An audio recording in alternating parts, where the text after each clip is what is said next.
From the land of 10,000 lakes and just as many heartaches, welcome to the 301 Show. We're here to celebrate, commiserate, and maybe, just maybe, see a Minnesota team win it all. Whether you're dreaming of a Vikings Super Bowl, reliving the glory days of the Twins, or still recovering from the Timberwolves roller coaster, we've got you covered. This is the 301 Show, where the North remembers and the passion never fades.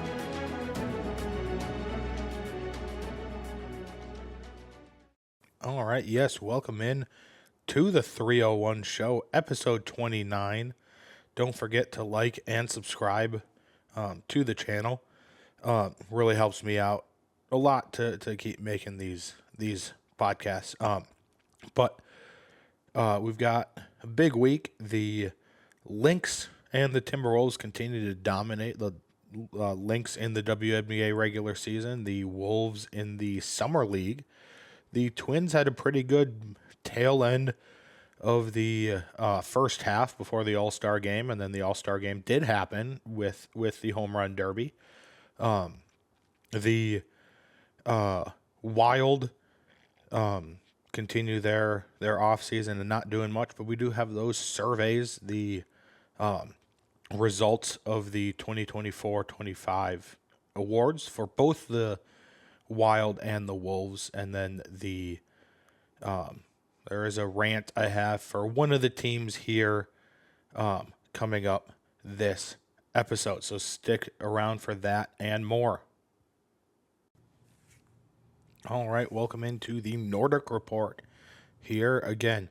Not a ton to talk about with the Vikings. They just started official training camp here. We should get some preseason games in less than a month here, in a couple weeks. July 31st is actually the Hall of Fame game. The Vikings do not play in that one, but that is the official kickoff to the 2025 season. So, yeah, shortly we'll have at least some games, and again, it's games that don't really matter other than seeing who the bubble players to make the roster are, but the results don't matter at the end of the day. But if we do have a little bit of news here. ESPN's Jeremy Fowler had put out a wide receiver poll, ranking the top 10, rating the top 10 wide receivers in the NFL, and this was his little write-up beforehand too. He sat down with the league's insiders, coaches. ESPN surveyed league executives, coaches, and scouts to help us rank the top 10 players at 11 different positions, from quarterback to cornerback and all the positions in between. The reminder of the rankings process here: voters gave them their top 10 players at a position. They then compiled the results and ranked the candidates based off of the number of top 10 votes they got, and composited. They had the average of a dozen interviews, and yeah, with research and film study from ESPN NFL analyst Matt Bowen. More than 70 voters submitted a ballot with at least one position on it. In many cases, all positions.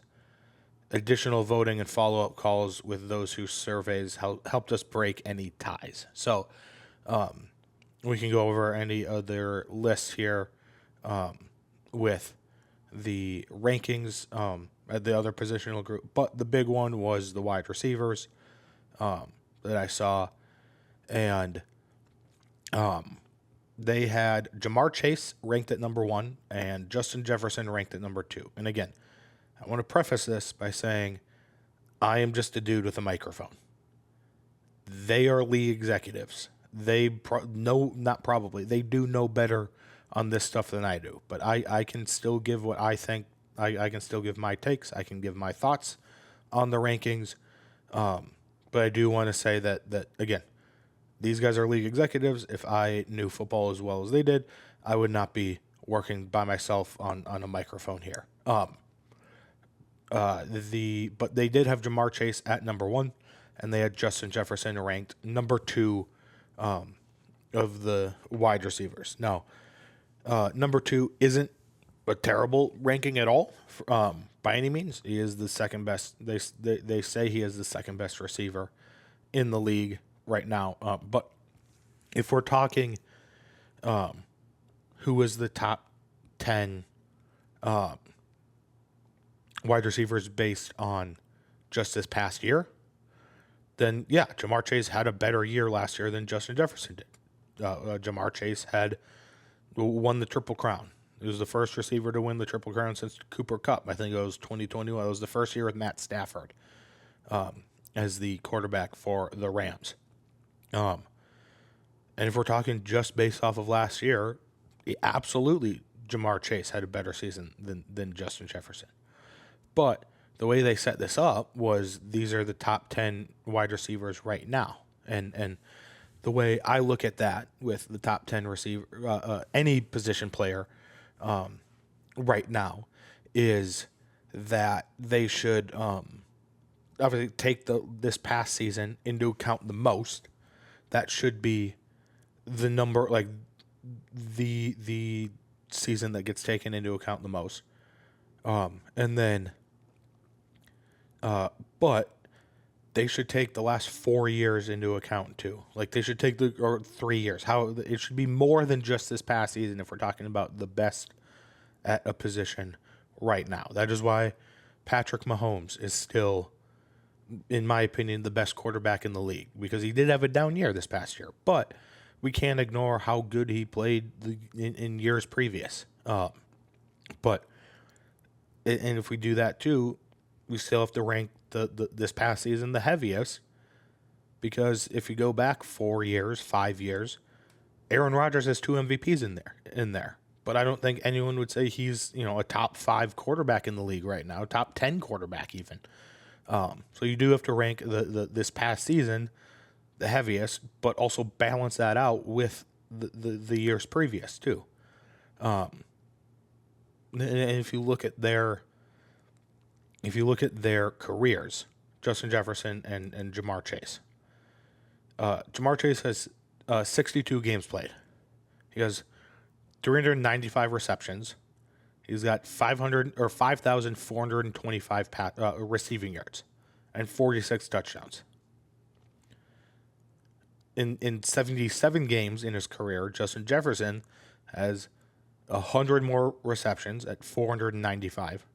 He's got over 2,000 more receiving yards at 7,432.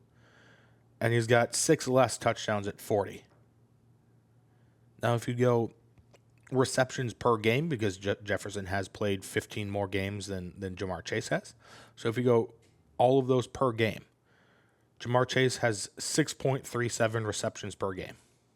He's got 87.5 yards per game. He's got 0.74 touchdowns per game. Justin Jefferson, on the other hand, is 6.43 receptions per game for 96.5 yards per game. And half a touchdown per game too.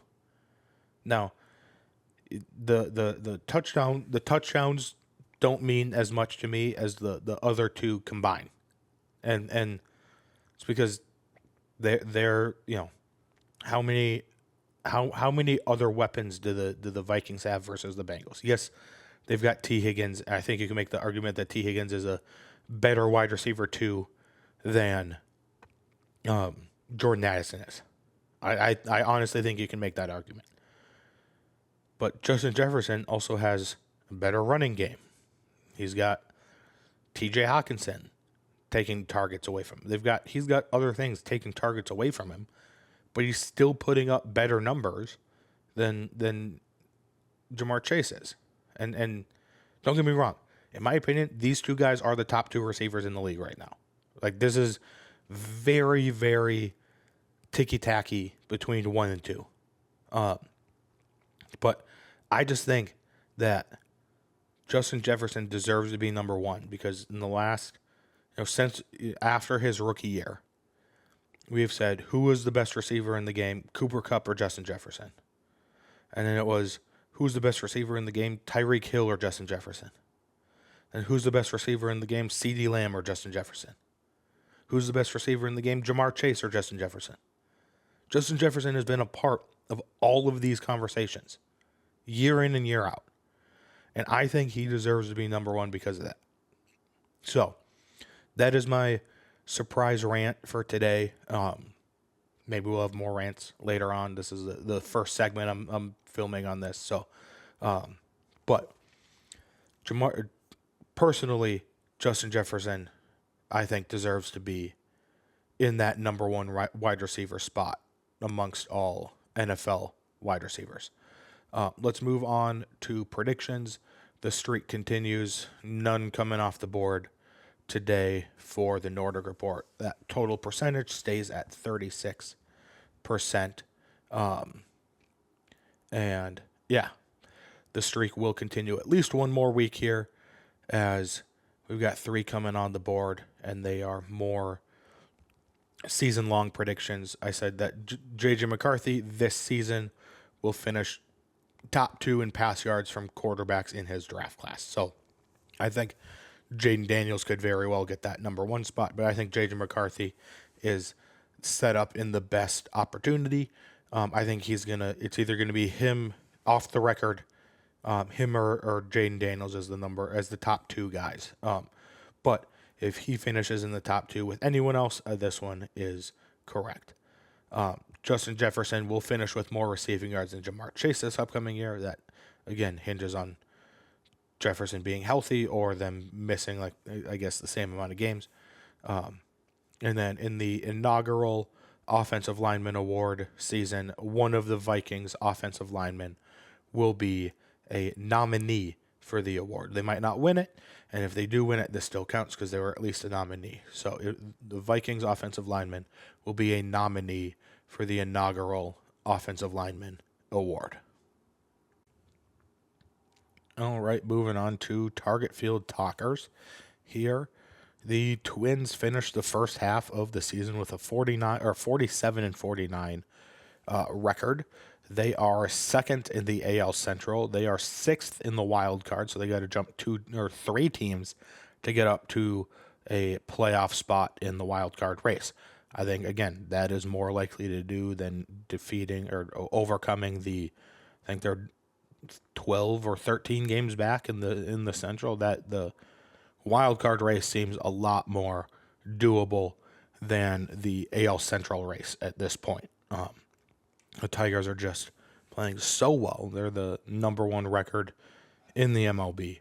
They had, I believe, 2 starters for sure, Javi Baez and Riley Green in the All-Star game. I think they had 3.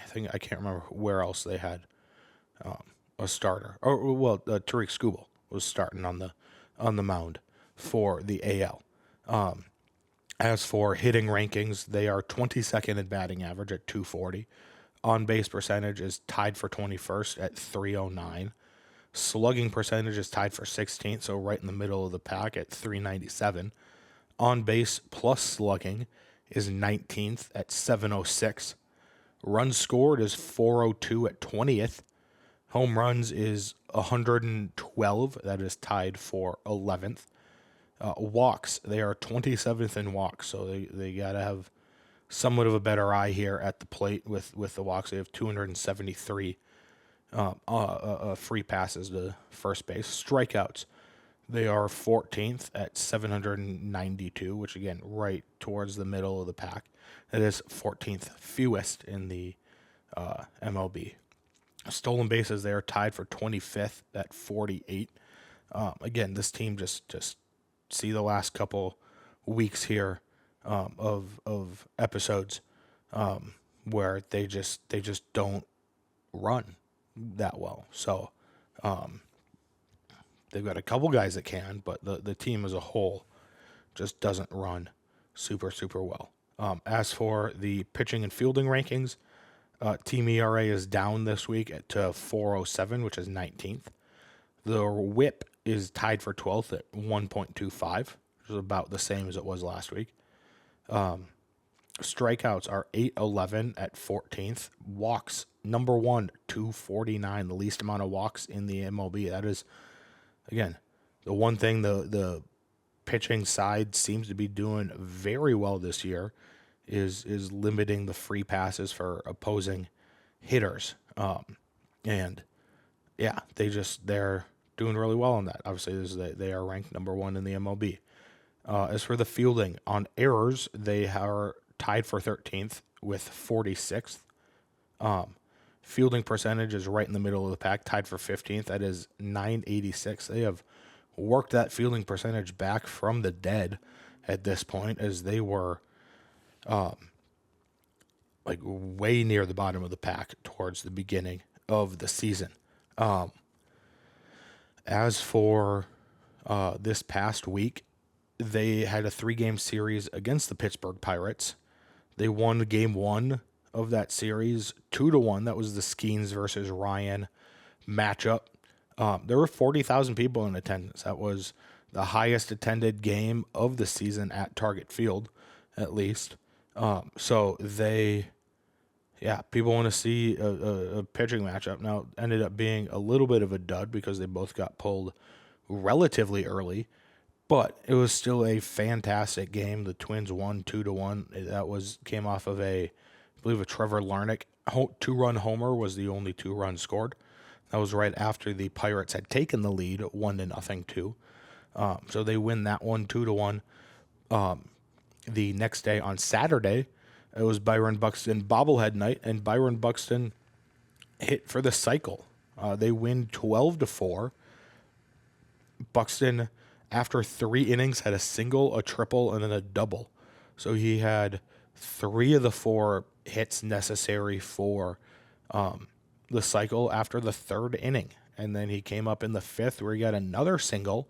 He was 4 for 4 with 2 singles, a double, and a triple. Came up in the 7th inning and was able to hit a solo shot to make it 11-4 or 11-3 at the time. And then he and Willie Castro went back to back. Willie Castro came up and 1 or 2 pitches later hit a solo home run for himself. That was also the first home team cycle in Target Field history.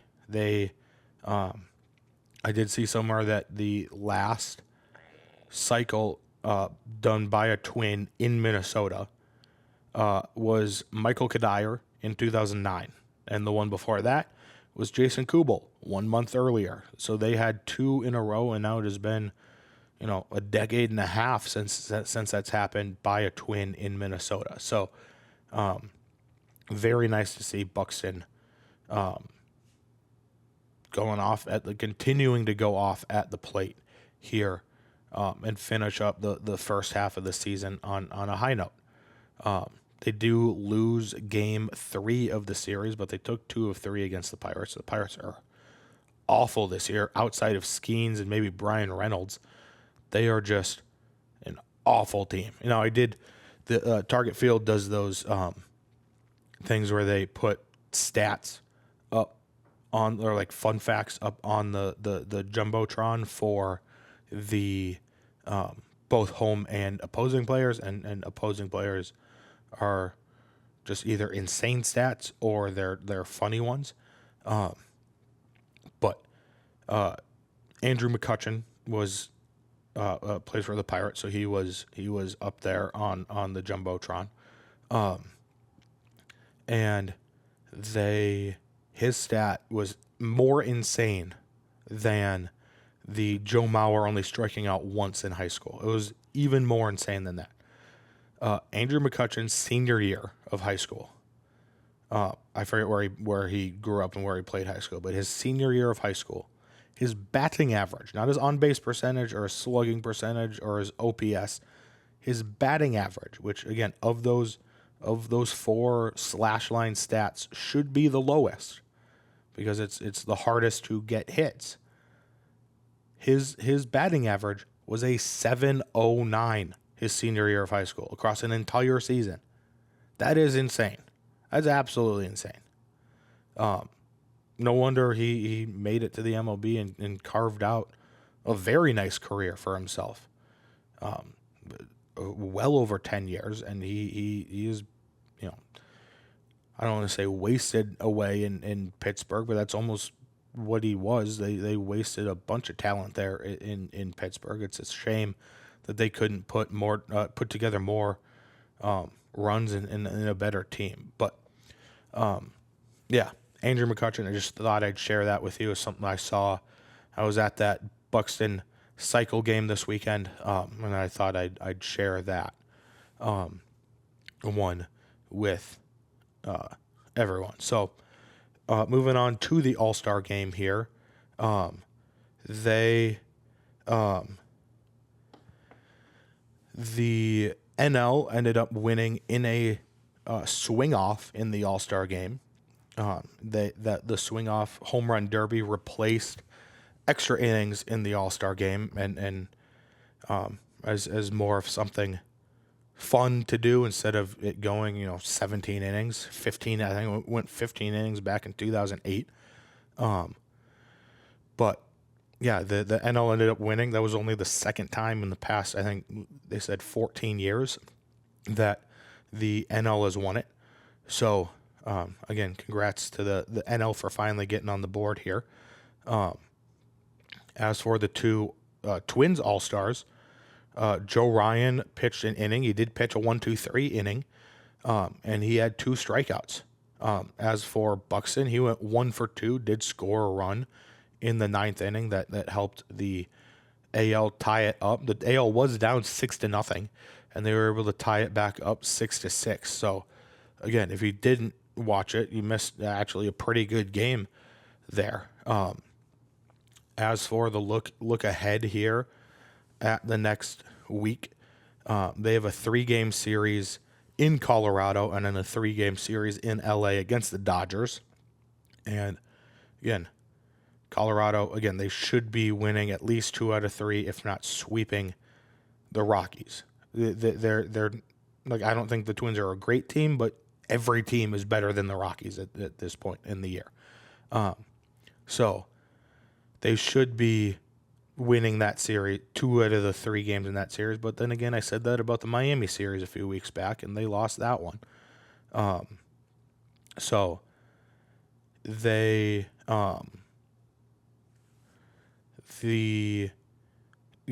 then we'll see how that game goes against the Dodgers.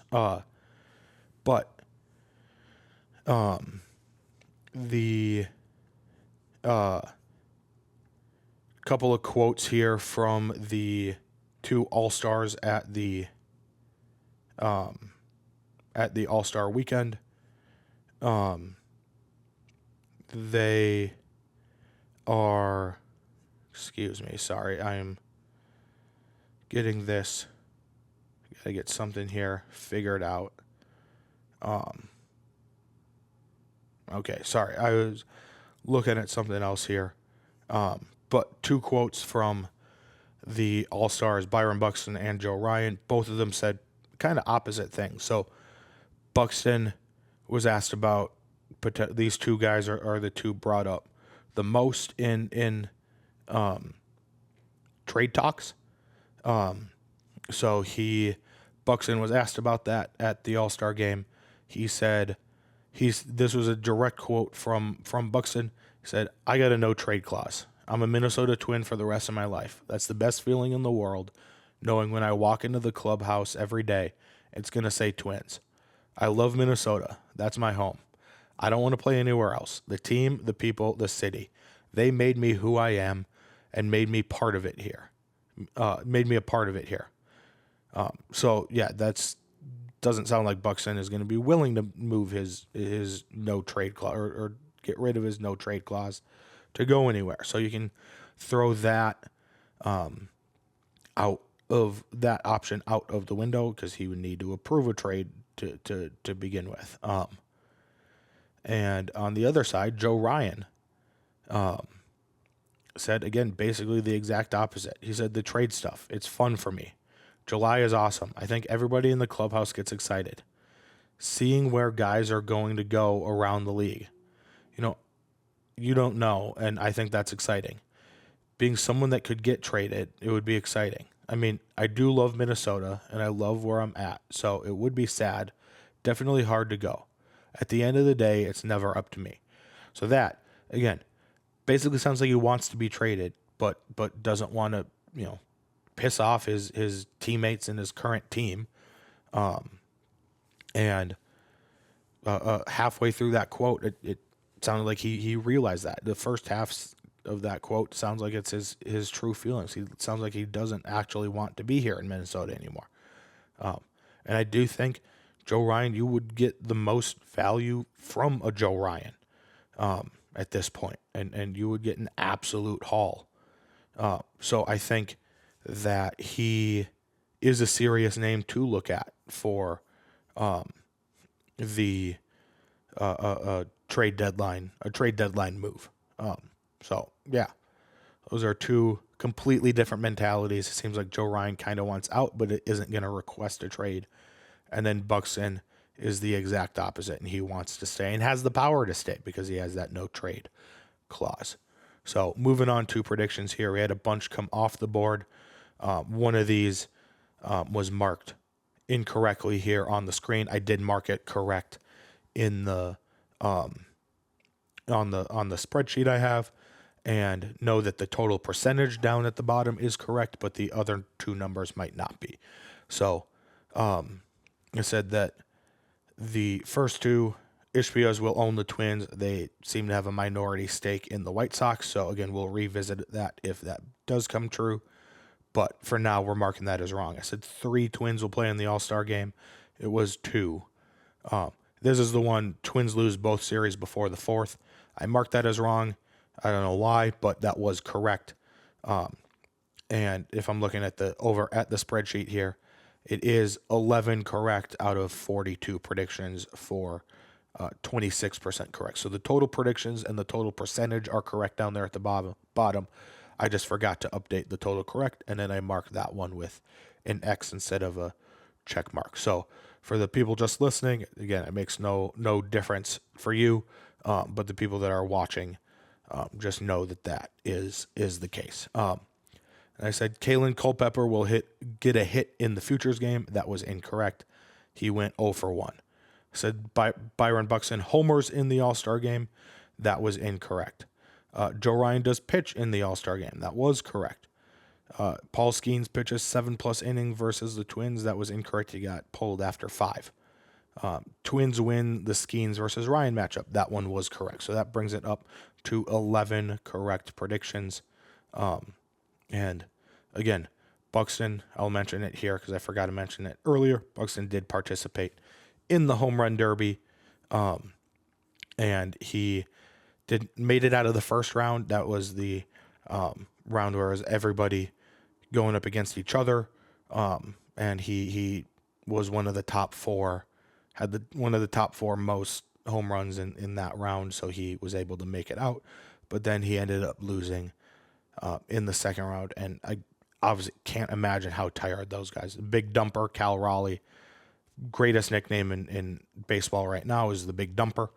But he ended up winning it all. I don't know if Buxton would have had enough to beat him in the finals if he had made it there over Junior Caminero.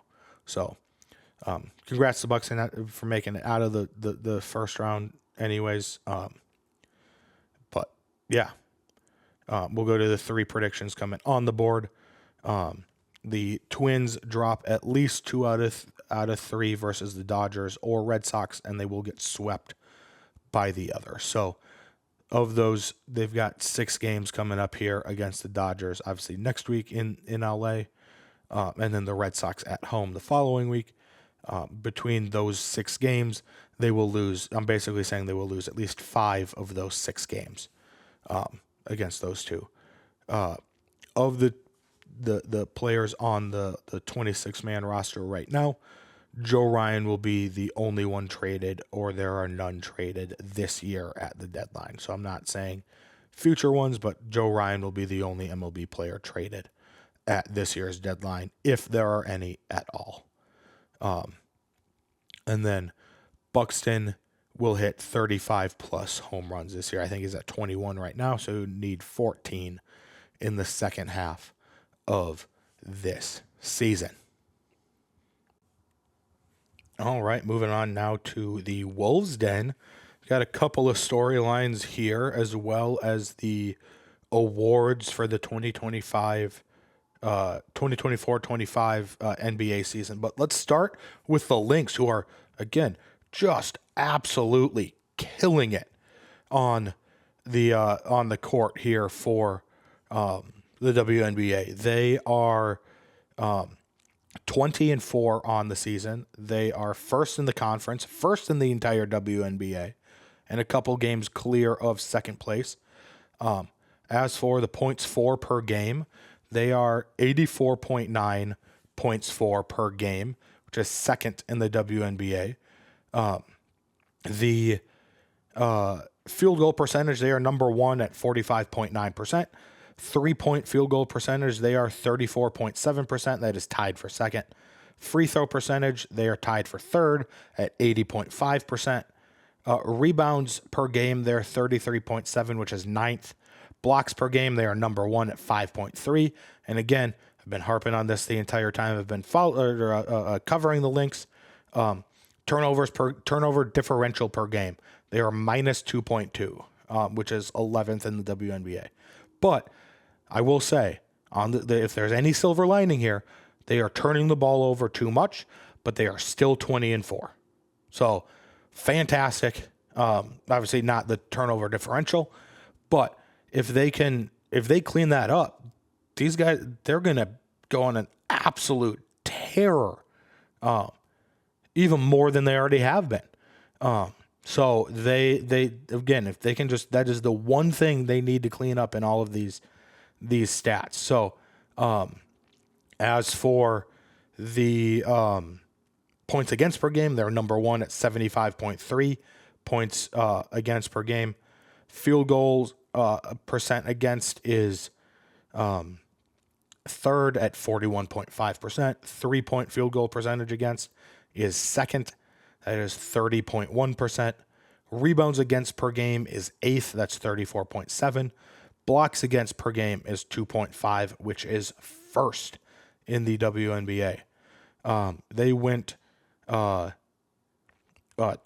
in the past week. They beat the Chicago Sky and the Phoenix Mercury, and then lost their first game against the Chicago Sky in Chicago. They had back-to-back games against the Sky in Chicago, and they lost that one 87-81. They won the next one 91-78, and then won against Phoenix at the Target Center 79-66. They've got some time off here for the WNBA All-Star Game, which is on Saturday at 7:30, July 19th. And then the first game out of the break, they play at home against the Chicago Sky, which continues a pretty decently long homestand. I think it's like 4 or 5 games at home in a row. That game is at 7 p.m. on Tuesday, July 22nd. So again, the Lynx, again, continue to just dominate the WNBA, and they are looking more and more like title favorites at this time. Knock on wood, but they are looking more and more like title favorites every game that they play, because the games they're losing are close games. Like, they're still pretty close games, and then they're winning games in blowouts. So moving over to the Timberwolves, they've got some summer league storylines, which, if you don't know, the summer league is a league that happens in the summer. And they've got some of the younger guys that are recent draft picks, like Johan Berenger.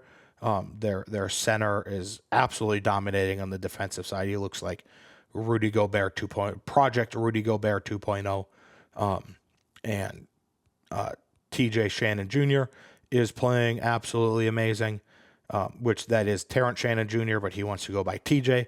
So TJ Shannon is playing great in the summer league so far, and he's basically forcing Chris Finch to play him this upcoming season, which, again, you want to have coaches have to make those types of decisions when guys are playing too well in the league, and they're playing.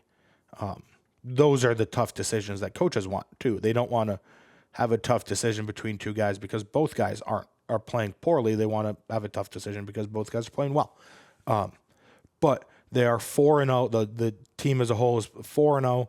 They have 92.5 points per game, points for per game. They have 83 even points against per game. That's a differential of 9.5 points. And their last game, they were playing the Suns Summer League team, and they were down 32-16, 10 minutes into the game. They won the third quarter 25-17, and then they won the fourth quarter 32-26. Rob Dillingham was the big cheese that game. He ended up with 23 points, 7 rebounds, and 7 assists. So he played absolutely fantastically in that game, and yeah, they ended up winning that game by I think 6 points. It was like 89-83 or something like that. So yeah, they ended up winning that game when down big early. As for last week's episode, I went over my standings predictions from the beginning of the year, and I put some Google Form surveys and polls in the description about who the community thinks should be the award winners for each award.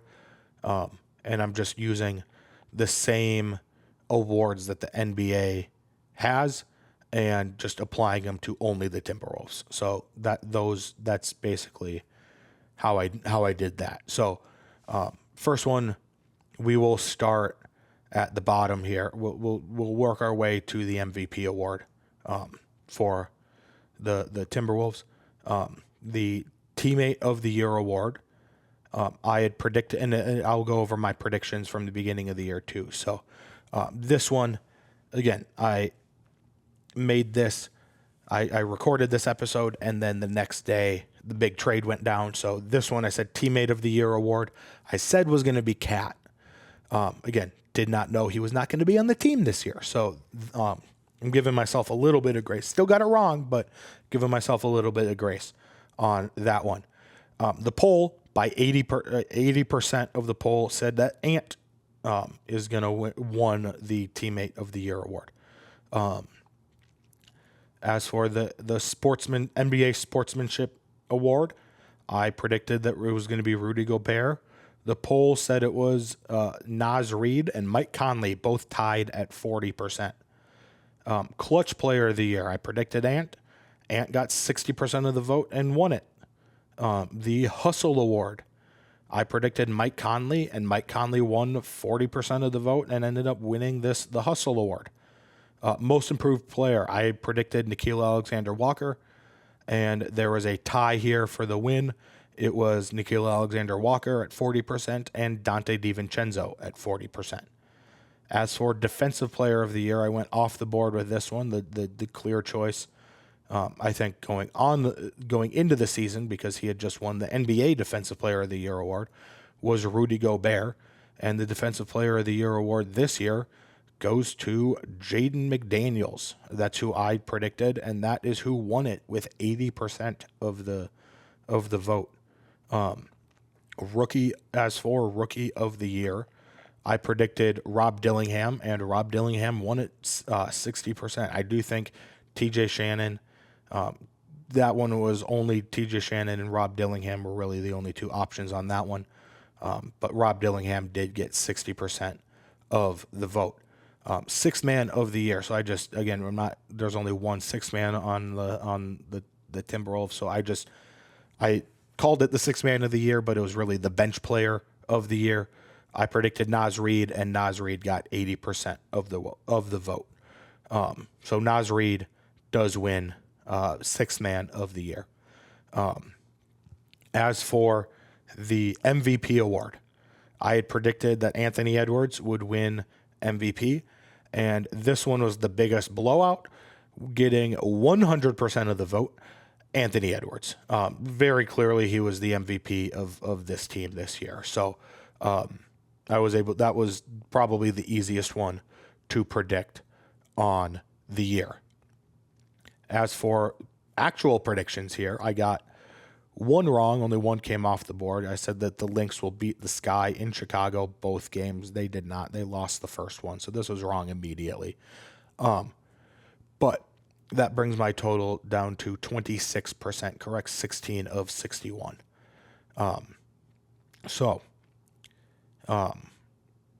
Then 3 predictions going on the board. First prediction, the Cat. There's some rumors of him getting traded with the Knicks. I think some Knicks fans want him to be traded. But my prediction is that he will stay with the Knicks until at least he plays, or the Knicks play in Target Center. He might be hurt, so I'm not going to say that he plays, but the Knicks will, the game the Knicks play at the Target Center, Cat will be on the team for that one. And the Wolves will win that game. So Cat stays with the Knicks until the Knicks play at Target, at least until the Knicks play at Target Center, and the Wolves beat the Knicks at the Target Center. Wolves win 50-plus games in 2025-26, and then Ant puts up 50 points at least twice in 25-26, which he did that once in 24-25, and he had a game where he put up 49 too. So I think he's going to do it twice in 25-26. All right, moving on to Rinkside Rundown, the final team segment of the day. I want to start with the Frost here. So two things happened. One of their assistant coaches did get the head coaching job at St. Cloud State. Mira Yelesu. Excuse me, I definitely butchered that last name. But, so they have an assistant coach opening. And then Abby Hustler signed a 2-year deal, one of the rookies that they had drafted. So those are the two, I guess, big things coming out of the Frost. There's not a ton to talk about with them. As for the Wild, a couple of things happened. The first was the season schedule came out for the 2025-26 schedule released. And they had the couple of games here I want to go over. There's a couple a couple of big games, key parts of the schedule. So I'll go over them in chronological order too of when they happen in the calendar year. So season opener, they start on the road in St. Louis on October 9th at 7 p.m. Starting in St. Louis. And remember the one of the first games last year in October or November also took place in St. Louis, and that is where the Gus Bus started his chase for greatness to try to track down Alex Ovechkin, and he ended up scoring in that game against the Blues. Their home opener happens 2 days later against the Columbus Blue Jackets. Again, they played the Blue Jackets in the home opener last year in Dean Everson. That is October 11th at 7 p.m. The first playoff rematch against the Vegas Golden Knights is at 5 p.m. at home on November 16th. That is a Sunday. That is the Sunday, I believe, before Thanksgiving, or around that time. Maybe it's 2 Sundays before Thanksgiving. Actually, it is 2 Sundays before Thanksgiving, because then the Black Friday game, they got a game on Black Friday, which is November 28th at 2:30 at home against the Colorado Avalanche. So a couple of big, just kind of day, what day it is, games that they're playing. They also have a New Year's Eve game. This one will take place in San Jose, so not at home, on December 31st, obviously New Year's Eve, at 3 p.m. Central Time. All of these times that I'm saying are the Central Time, or the Central Time Zone versions of the times. So then they also, from February 5th to February 25th, they have no games. That is the Olympic break. They're actually letting the athletes go play in the Olympics this year. The hockey players play in the Olympics this year. But no games in those 2 weeks they they are off for the Olympic break. Final game of the season, of the regular season, against the Anaheim Ducks at home, 7 p.m. April 14th. So those are some of the bigger games this year. As for the awards from this past season, again, did the same thing as the Timberwolves. I just took all the NHL awards and put them on specifically just for the Wild, and had a poll for the ones that deserve to be voted for. There's a couple that we'll start with those. There's two where it was an objective number and they weren't ones that were voted on. So those two were the Art Ross Trophy for the highest point getter. I predicted Kirill Kaprizov. It would have been Kirill Kaprizov if he did not get hurt, but it ended up being Matt Boldy. The other one was the Maurice Rocket Richard Trophy for the top goal scorer. That was the exact same thing. I predicted Kirill Kaprizov. It would have been Kirill Kaprizov had he not gotten hurt, but it ended up being Matt Boldy. That one was by like a goal or two. Like Kaprizov was still very close behind Matt Boldy on that one. But we will start with the other ones. The Bill Masterton Award, which is the perseverance to the game of hockey.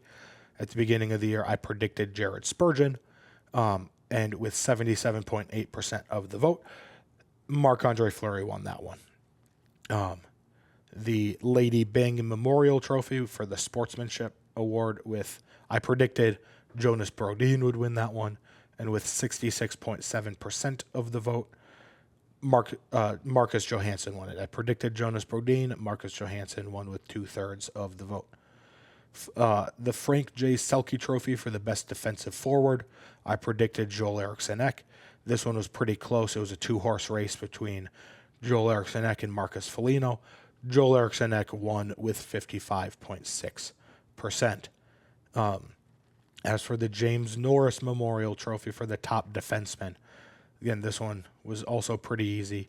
I predicted Brock Faber, and Brock Faber ended up winning it. As for the Vezina Trophy, this is for the top goalie in the league. Again, I predicted this when I thought Philip Gustafson could have been moved this year. So I went off the board with this one and predicted Jesper Wallstedt.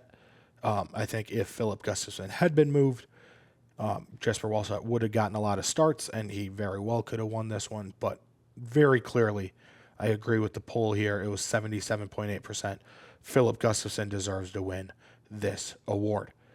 The Calder Memorial Trophy, there were only two options for this one. It was either Jesper Wallstedt for like the 4 games he played, or Liam Ogren for like the 20 games he played. Calder Memorial Trophy, that's Rookie of the Year. I predicted Jesper Wallstedt. I thought if he was going to win the Vezina Trophy, he was easily going to win the Calder Memorial Trophy. But Liam Ogren won with 66.7%, which I do agree with, just by playing 20 games this year. This one wasn't like the Wolves where it was an actual debate between TSJ or Rob Dillingham. As for the Conn Smythe Trophy, I predicted, my official prediction on this one was no one, because I thought they were going to miss the playoffs. I said if they did, it would be Marc-Andre Fleury. I went off the board on that one. With 44% of the vote, Matt Boldy ended up winning this one, just barely edging out Kirill Kaprizov. But it is okay, because we have the Hart Memorial Trophy, which is the regular season MVP. I predicted Kirill Kaprizov, and with 55.6% of the vote, Kirill Kaprizov won this award. So congratulations to Kirill for winning the 301 Show Hart Memorial Trophy in 2025. As for my actual predictions, we'll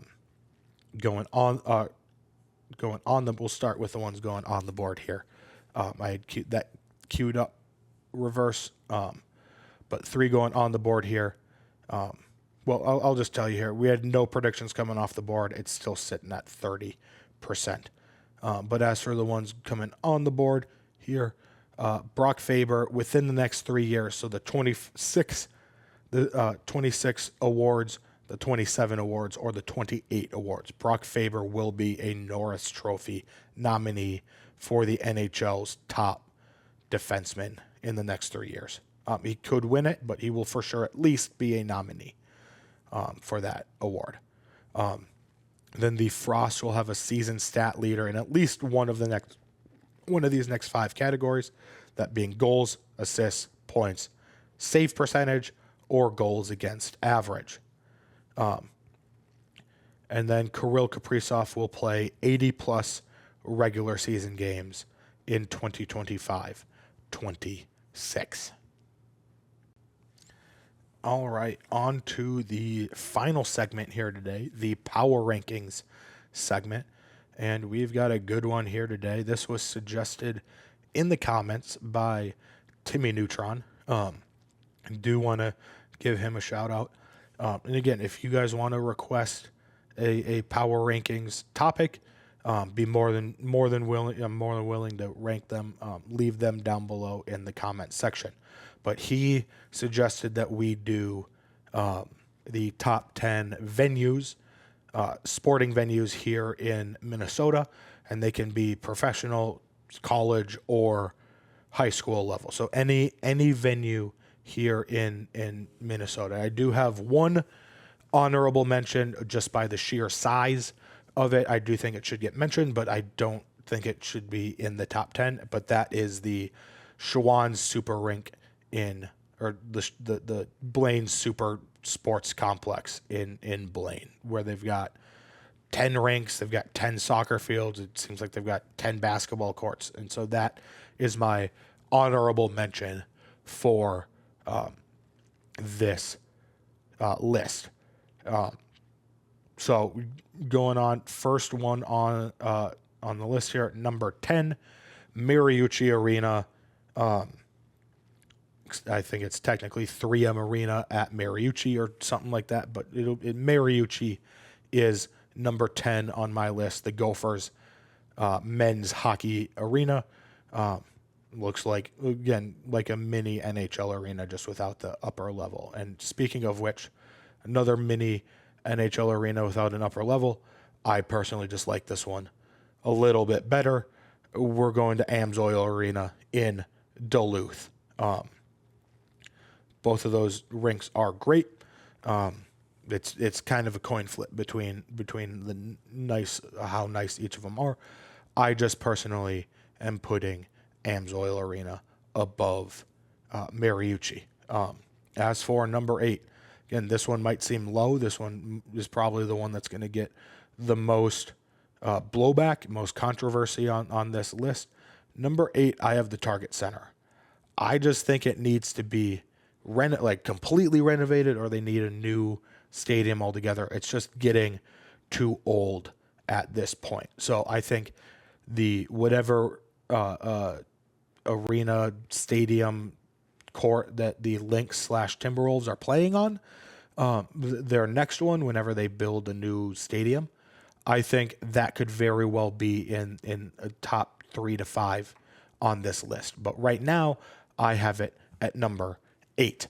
Number 7, the only non-college or pro stadium venue on this list. Number 7 is Braemar Arena in Edina. Absolutely historic arena with how many legends have come out of Edina. I had to put it on here for the history alone. And then it's got seating, on 3 of the 4 sides too. So I do think it is a fantastic. They also have a media setup there. So absolutely fantastic arena. Deserves to be number 7 on this list. Number 6, we go to St. Paul. And no, it's not the one you think of first. We're going to CHS Field here in St. Paul here, the St. Paul Saints Stadium. Again, couldn't put it any higher. on this list because it was a minor league stadium. But again, I think it deserves to be mentioned on this list, and makes it in at number 6. So as we get the top 5 up here, but the just again because of its size and the fact that it's a minor league stadium, it just to me it can't be higher than any of the ones ahead of it. Number 5 here, it's the one you are probably gonna be. Oh wait, I forgot that that's actually a sports venue. But number 5 on this list is Canterbury Park, the horse racing track down in Shakopee, just down the road from Valley Fair. I could have put Valley Fair. I thought about putting Valley Fair on there because they hosted Hockey Day Minnesota this past season, but didn't put them on there. Did put Canterbury Park on there. I think with all that entire setup, they've got a casino and they've got the horse racing. I think it's a beautiful track there in Shakopee. Number 4, we're going back to the gridiron. We're going back to the Twin Cities, Minneapolis, Huntington Bank Stadium here at number 4. Again, used to be TCF Bank Stadium. It's the Gophers Stadium. Holds 50,000 people. I think it's a very nice stadium, but again, can't put it above the 3 ahead of it right now. Number 3, and I wrote this one. I'll call it this one specifically because I just don't want to call it what it is actually being named. But number 3 is the XL Energy Center, now Grand Casino Arena, but it's the X.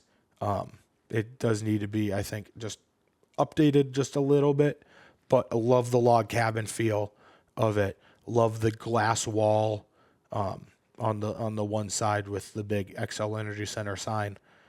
It's fantastic. I will say all of these are fantastic arenas and stadiums and venues. I love all of these. It's just I've got to rank them, and the X comes in at number 3 on my list. When I reveal number 2, you will know what number 1 is probably, because there are 2 obvious ones that haven't been named just yet. So number 2, outdoor stadium, I'm going Target Field. Absolutely love Target Field. Beautiful view of downtown, out in right field.